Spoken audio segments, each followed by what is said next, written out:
قوم لوط جنہوں نے سب سے پہلے دنیا میں ہم جنس پرستی کی ابتدا کی۔ قوم لوط کی طرف شیطان نے کس عورت کو بھیجا تھا؟ اس نے آخر ایسا کیا کیا کہ قوم لوط کی عورتیں بھی ایک نئے گناہ میں مبتلا ہو گئیں؟ لاقیس آخر کون تھی؟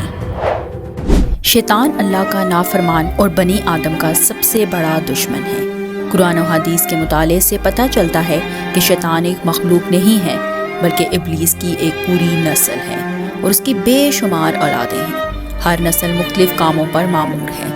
کچھ دلوں میں عبادت کے دوران وسوسے ڈالنے میں، کچھ لڑائی ڈلوانے میں، کچھ گناہ پر اکسانے پر مامور ہیں۔ اس میں سے ہی ایک شیطان لاقیس ہے جو شیطان کی بیٹی ہے اور وہ قوم لوط میں ایک گناہ کو عام کرنے گئی تھی۔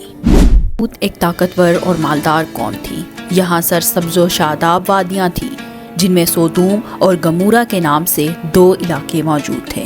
شیطان ایک دن انسان کی شکل میں اہل سودوم کے پاس آیا اور اس نے مردوں کو آپس میں شہوت کرنا سکھایا۔ اہل سودوم کو یہ عمل بہت پسند آیا تو یہ لوگ روزانہ بدفعلی کرنے لگے، یہاں تک کہ اگر کوئی مسافر بھی سودوم کے علاقے سے گزرتا تو یہ اس آدمی کو بھی پکڑ لیتے۔ وقت گزرنے کے ساتھ یہ لوگ اس گمراہی میں مزید بڑھتے گئے اور عورتوں کی بجائے مردوں اور لڑکوں سے زنا کرنے لگے۔ کھلے عام اس بدفعلی کو شہر کے چوک چراہوں پر کرنے لگے۔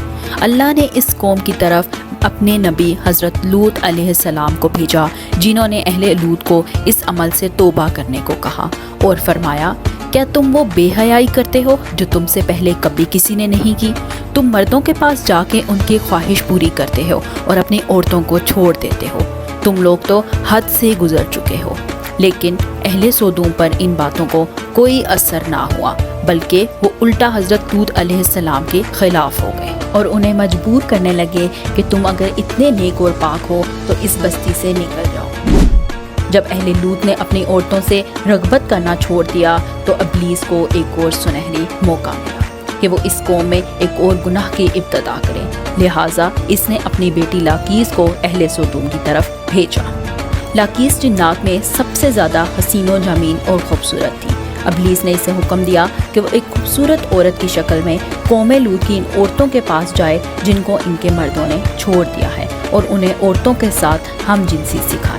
لہٰذا وہ قوم لوط کی عورتوں کے پاس گئی اور ان سے کہنے لگی کہ ہائے میری بری قسمت کہ میرا مرد مجھے چھوڑ کر دوسرے مردوں کے پاس چلا گیا، جس کی وجہ سے میری جوانی اور حسن ضائع ہو رہا ہے۔ یہ سن کر باقی عورتیں بھی واویلا کرنے لگیں اور اپنے شوہروں کو برا بھلا کہنے لگیں۔ پھر لاقیس کہنے لگی کہ ہم بھی اسی طرح اپنی مردوں سے رغبت نہ کریں گی جیسے وہ ہم سے نہیں کرتے، اور ہم بھی ان سے بے نیاز ہو جائیں گی اور اپنی خواہشات کو آپس میں ہی پورا کر لیں گی۔ اس پر ان عورتوں نے لاقیس سے پوچھا، وہ کیسے بھلا؟ لہٰذا لاقیس قوم لوط کی ایک امیر اور خوبصورت عورت کے پاس آئی اور اس کے ساتھ بدفعلی کی اور ان عورتوں کو ہم جنسی کا شیطانی طریقہ سکھایا۔ اس امیر عورت کو یہ عمل بہت پسند آیا اور وہ لوط کی باقی عورتوں کے پاس گئی اور ان سب کو بھی اسی طرح کرنے کا کہا۔ اس طرح عورتوں کے درمیان ہم جنسی کا آغاز ہوا۔ لیکن جب قوم لوط کی سرکشی حد سے تجاوز کر گئی تو اللہ نے اس قوم پر پتھروں اور آگ کا عذاب بھیجا جس سے ان کے جسموں کے پرخچے اڑ گئے اور ساری بستیاں مکمل تباہ و برباد ہو گئیں۔ لوط کے اس ہم جنسی کی بدفعلی کا ذکر نہ صرف قرآن بلکہ تورات اور انجیل میں بھی ملتا ہے، جس میں سودوم اور گمورہ کے علاقوں کو سن سٹی کہا گیا ہے۔ اس کے بعد یہ گناہ اور بدفعلی مصر، یونان، چین میں بھی پھیلتا چلا گیا۔ دور جدید میں اس بدفعلی کو حقوق انسانی میں شمار کرنے کے لیے مطالبے کیے جاتے ہیں۔ اللہ نے ہر جاندار کے نر اور مادہ جوڑے بنائے ہیں۔ یہ نر اور مادہ نسل کی بقا کے لیے ہیں۔ ان کا جنسی ملاپ قانون کی قدرت کے عین مطابق ہونا چاہیے۔ انسانی قانون کسی بھی حال میں قانون الہی کا بدل نہیں ہو سکتا اور اللہ کی برکات کو کسی بھی طریقے سے انسانی قانونوں کے ذریعے حاصل نہیں کیا جا سکتا۔